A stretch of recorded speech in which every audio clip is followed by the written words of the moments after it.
Keyingi diplomimiz bizni Urganch ixtisoslashgan maqom san'at maktabi internat direktori Atajonov Azamat Bekjanovichga. Bu kishi bilasizlar, maqom san'atga juda katta hissa qo'shgan inson.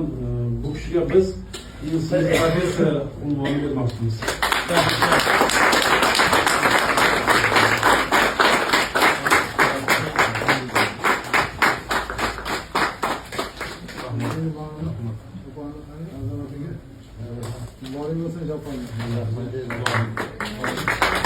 Stol sekreter ofis.